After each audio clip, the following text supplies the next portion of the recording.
माफ करना, मुझे यह नारा पसंद नहीं। मैं शेर नहीं हूं,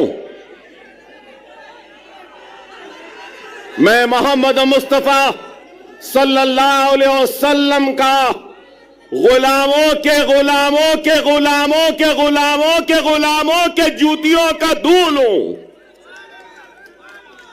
मैं शेर ना हूं, ना मुझे शेर बनना है। 10 साल पहले भी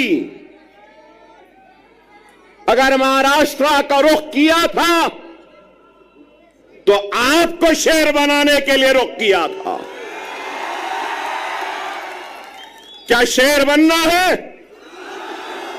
शेर बनना है आसान सा है।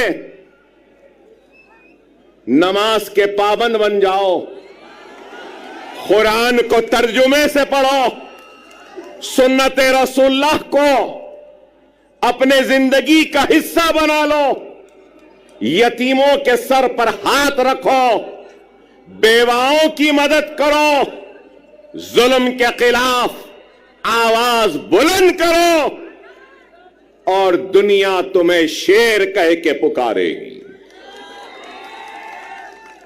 आसान